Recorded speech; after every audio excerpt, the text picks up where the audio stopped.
अस्सलाम वालेकुम to all of you.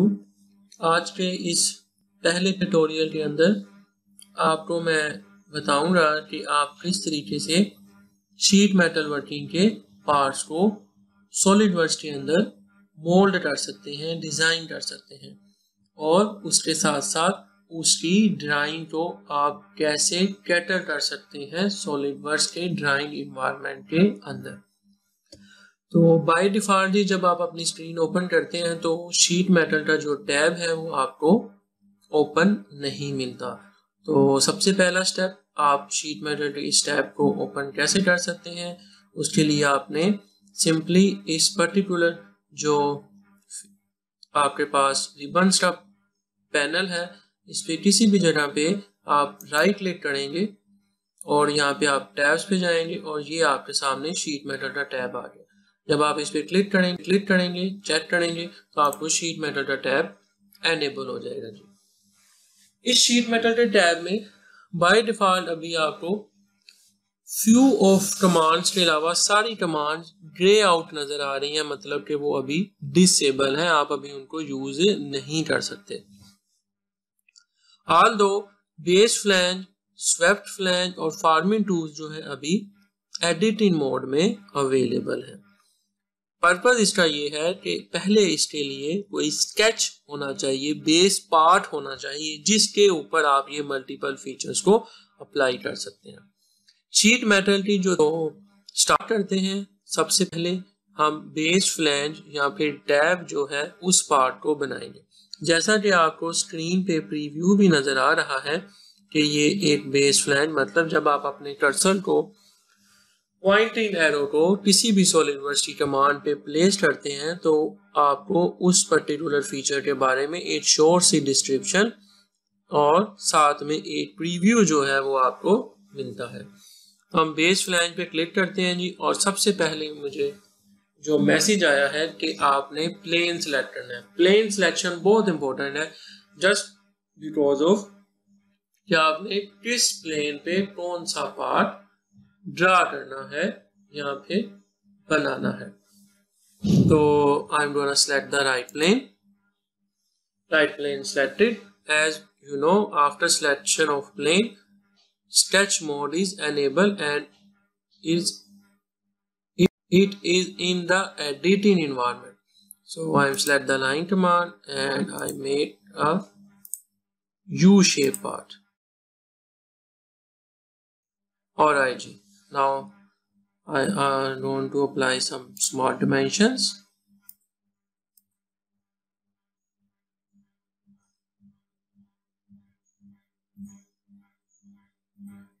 Let's change first unit to millimeters.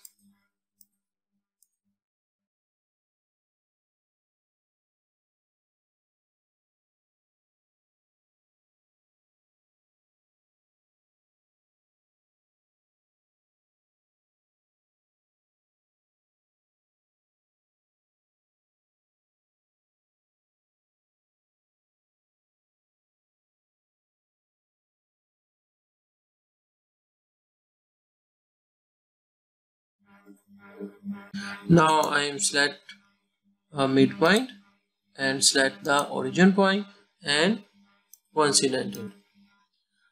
So as you see, our sketch is completed. Now close the sketch environment and click the base flange, select the sketch and you will see sheet metal part is created. अब सबसे important बात यह है कि जैसे ही आपने अपने sketch को सिलेक्ट किया तो आपके सामने शीट मेटल के पार्ट्स जो आपने एक स्केच बनाया था उसी का एक उसका एक्सट्रूडेड व्यू जो है आपको नजर आ रहा है। मोस्ट इम्पोर्टेंट, शीट मेटल के जो स्केचेस होते हैं वो ओपन होते हैं, वो क्लोज नहीं होते। Just like the other solid model, उसमें आपको मॉडल जो है वो क्लोज होते हैं तो आप उसको एक्सट्रूजन दे सकते हैं। ये स्केच मेरा ओपन है और मैं इसको एक्सट्रूजन, शीट मेटल का पार्ट है। अब आप देख सकते हैं कि जैसे ही मैंने इसको शीट मेटल की अप्लाई किया है बेस लाइन का फीचर, मेरे सामने फीचर मैनेजर ट्री में बेस लाइन की सारी प्रॉपर्टीज जो है वो एनेबल हो रही है। स्टार्ट करते हैं जी वन बाय वन। सबसे पहली जो प्रॉपर्टी है वो डायरेक्शन की है कि आपने इसको कौन सी डायरेक्शन देनी है, blind, up to vertex, surface and etcetera. So I am gonna select the mid plane and with distance of 100 is much yes, that's fine, 75 or let's say 50, much better. Alright ji, after applied the direction or thickness, I'm select the mid plane. It means half of 25 portion is here and 25% portion is there. Now let's move to the sheet metal parameter. Here you will see the thickness of sheet metal is 0.73, and if I'm please notice this point, and if I click the reverse direction, you will see it will apply to the inside. तो अगर आपने उसको inside देनी है तो आप reverse direction पे click कर दें, अगर आपने इनसाइड नहीं देनी तो इसको अनचेक कर दें और थिकनेस बाहर से अप्लाई की जाएगी. सो I apply let's say 2 millimetre thickness और bend radius is 3 millimeter. Here you will see, or maybe I apply 1 millimeter thickness with a radius of 3 millimeter. Here is the bend allowance, and here you will see bend table, K factor, bend allowance, and so on. Currently I am select the K factor, and by default setting will cover this topic in couple of minutes. Then auto relief, that means rectangular, tier and bound. So at last I am click on use gauge table, and under gauge table you will see some tables are already have been added in SolidWorks. तो अब आप देख सकते हैं कि कुछ sheet metal के gauge tables यहाँ पे पहले से अप्लाइड है. Like if I am select bend allowance millimeter,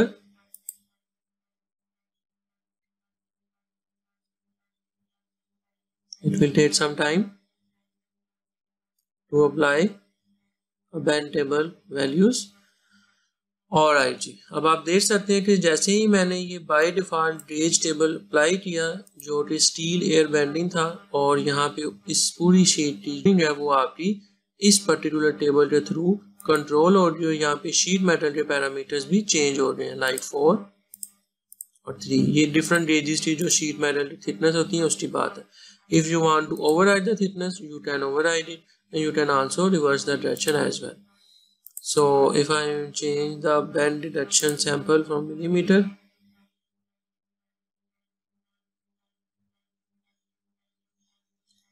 applied, and here are the rest options. Similarly, bend table,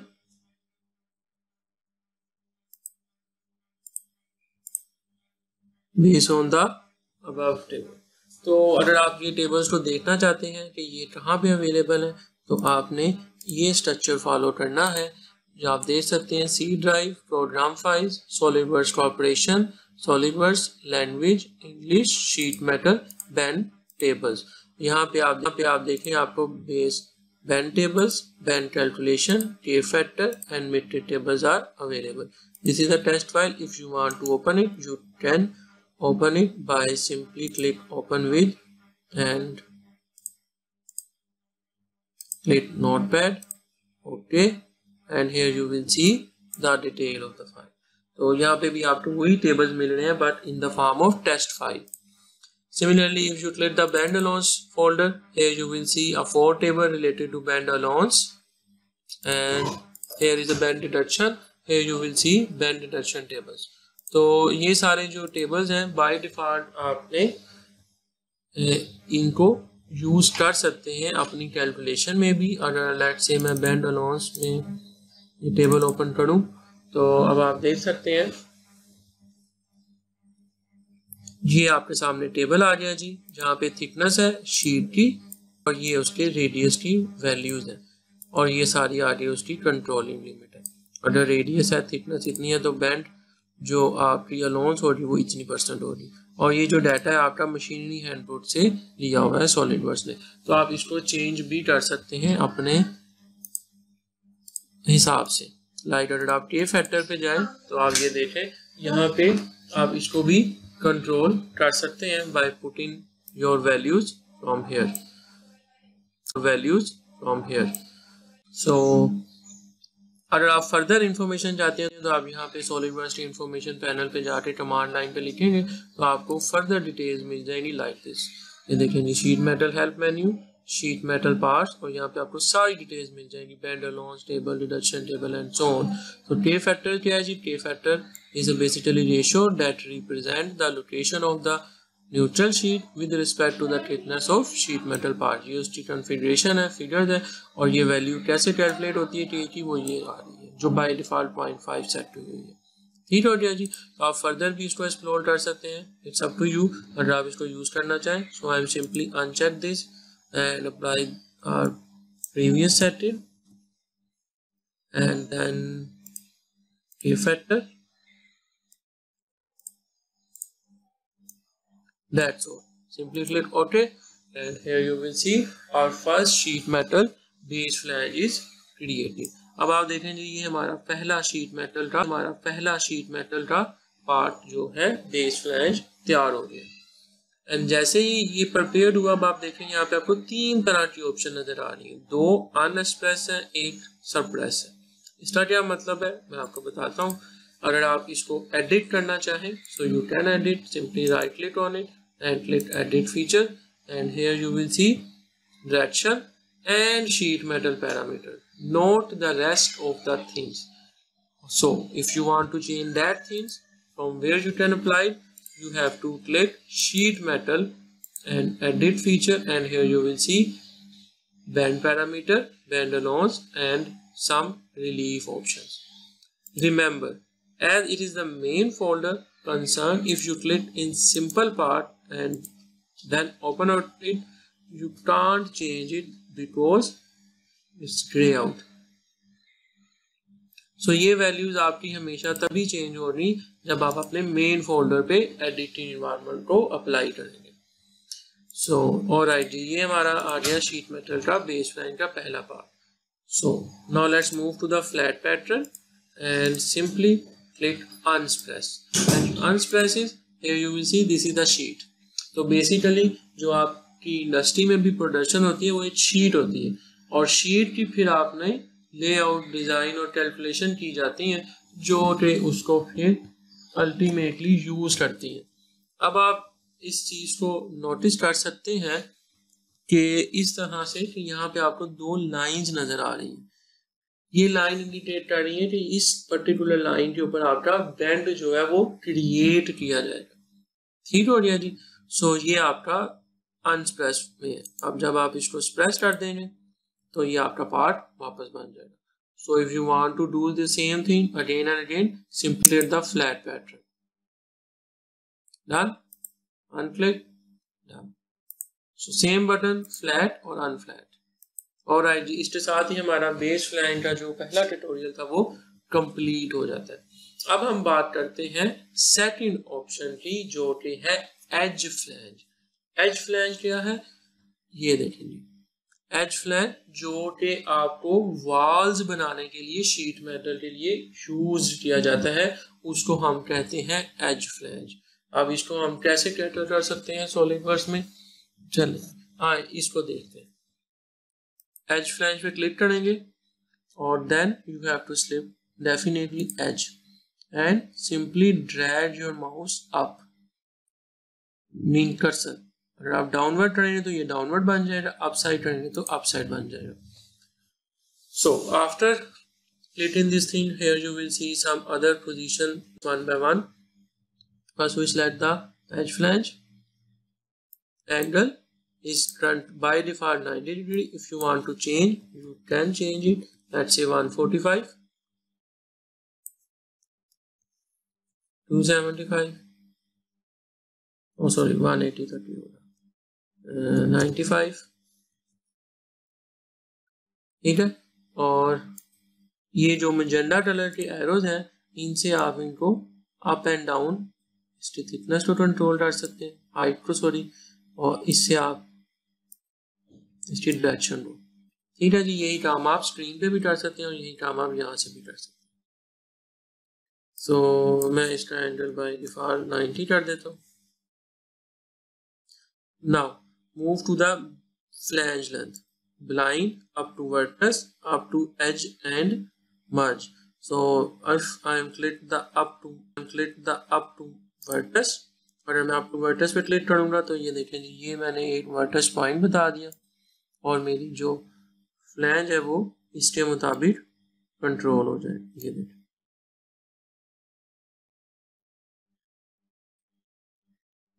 further आपके पास दो ऑप्शन है, नॉर्मल टू फ्लैंज फ्लैंज और पैरेलल टू बेस फ्लैंज, वो भी आप कर सकते हैं। Now come to the flange position. By default जो आपकी पोजीशन है मटेरियल इनसाइड, मतलब इनसाइड से मटेरियल लेके उसको अप्लाई किया जाएगा, इसको हम फ्लैंज पोजीशन कहते हैं। अगर सेकंड पोजीशन पे जाते हैं जी, सेकंड पोजीशन में क्या है, मटेरियल आउटसाइड, मतलब मटेरियल उसमें ऐड किया जाएगा फर्दर। थर्ड नंबर पे जी है बेंड आउटसाइड, तो बेंड जो है आपका आउटसाइड से बनेगा, आपको प्रीव्यू जो है वो स्क्रीन पे नजर आ रहा है। अगर आप फोर्थ वन पे जाते हैं जो कि है bend from the virtual sharp edges, तो आप देखें पे है टेंजेंट टू द बेंड, ये चीज। तो अभी हम इसकी पहली वाली ऑप्शन को ही सिलेक्ट करते हैं जो मटेरियल इनसाइड को लेगी, और अगर आप इसको ऑफसेट करना चाहें तो आप ऑफसेट भी कर सकते हैं लाइक दिस। जितने डिस्टेंस पे ऑफसेट करना चाहते हैं आप यहाँ पे वो मेंशन कर दें, लेट्स से सेलेक्ट द 10, तो ये देखिए ये 10 डिस्टेंस पे ऑफसेट भी हो जाएगा। अगर ऑफसेट नहीं करना तो आप इसे अनचेक कर दें। कस्टम बैंड अलाउंस क्या है जी, कस्टम बैंड अलाउंस के अंदर जब आप इसे बैंड करेंगे तो जो अलाउंस लेनी है वो अगेन वही चीज है, बैंड टेबल के factor, band allowance, deduction and etcetera. इसी तरह से कस्टम रिलीफ टाइप भी अगर आपने मेंशन करनी है तो वो भी आप कर सकते हैं, tear, outbound etcetera etcetera. So I am simply unselect this option और इसको अब हम चेक कर देते हैं, और ये देखें जी हमारा एज फ्लैंज जो है वो तैयार हो गया। लेकिन यहाँ पे अब आप देख सकते हैं कि आपका मटेरियल बहुत ज़्यादा, यहाँ पे अब आप देख सकते हैं कि आपका मटेरियल बहुत ज़्यादा प्रॉपरली डिफाइंड नहीं हो पाया। तो आप इसके लिए क्या कर सकते हैं, आप इसको एडिट करें और आप यहाँ पे जाके ट्रिम साइड बैंड का जो बटन है इस पे चेक कर दें। And now notice this area, click on it and you will C a material is trimmed to form the symmetricity। ठीक है जी, alright, one time again edit and now I'm going to apply the edge flange on the other side। Let's click on it and done। ये देखें जी अब आपका दूसरी side पे भी as flange तैयार हो गया। सो बाय डिफॉल्ट जितना एज होता है उतना ही एज फ्लैंज क्रिएट हो जाता है। If you want to edit और change style, simply click edit flange profile, you will see a sketch, so I'm gonna click on it। let's see, अगर आपने incomplete apply some dimension, you will see आपका edge flange आपके particular direction के मुताबिक, even though you can also change its design।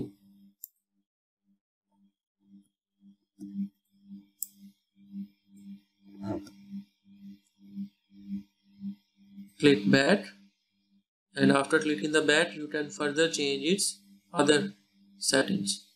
click OK and you will see edge flange is created which is defined by yourself। one time again edit and I'm click the edge tool and delete it, and now delete it, and now apply again our base flange